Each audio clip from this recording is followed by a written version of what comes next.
স্বাধীনতা আন্দোলনের সময় ভারতবর্ষকে ব্রিটিশ শৃঙ্খল থেকে মুক্ত করার জন্য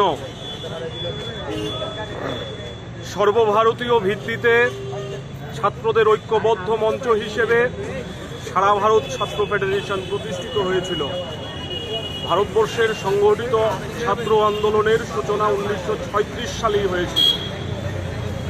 তার পরবর্তীতে ব্রিটিশদের থেকে এই দেশকে মুক্ত করার জন্য ছাত্ররা লড়াইয়ের সম্মুখ সারিতে থেকে ভূমিকা পালন করেছে এবং ভারতবর্ষের রাজনৈতিক স্বাধীনতা ছিনিয়ে এনেছে।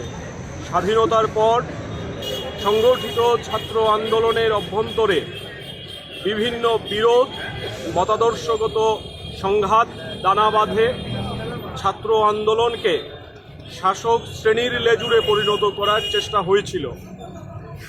এরকম একটা পরিস্থিতিতে ভারতবর্ষের বুকে প্রগতিশীল ধারার ছাত্র আন্দোলনকে এগিয়ে নিয়ে যাওয়ার জন্য বিভিন্ন রাজ্যে স্বাধীনভাবে ছাত্র সংগঠন কাজ করা শুরু করে এবং সেই ছাত্র সংগঠনগুলি একত্রিতভাবে 1970 সালের 27 থেকে 30 ডিসেম্বর কেরালার তিরুবনন্তপুরমে সর্বভারতীয় সম্মেলনে মিলিত হয় এবং ভারতের ছাত্র ফেডারেশন প্রতিষ্ঠা করে স্বাধীনতা, গণতন্ত্র, সমাজতন্ত্র, সাদা পতাকার বুকে রক্ত তারা এই পতাকা গ্রহণ করা হয় এবং ভারতবর্ষের যে মূল ধারার ছাত্র আন্দোলন, সেই ছাত্র আন্দোলনের মূল নেতৃত্ব হিসেবে ভারতের ছাত্র।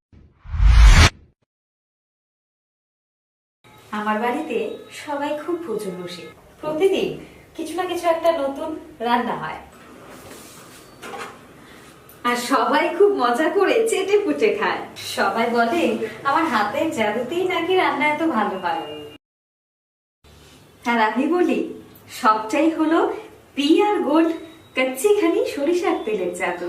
হ্যাঁ, সরাসরি কৃষকদের কাছ থেকে ক্রয় করা আসল সরিষার দানা থেকে তৈরি হয় পিআর গোল্ড কচ্চি ঘনি সরিষার তেল, যার খাঁটি ঝাঁজ এবং গুণমান আপনার খাবারকে করে তোলে সুগন্ধ ও সুস্বাদুকর।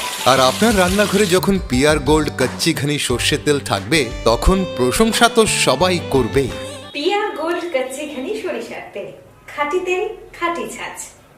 পরিবেশক masters Ashwini Kumar Pal, central road, Agartala. Phone 7085060785।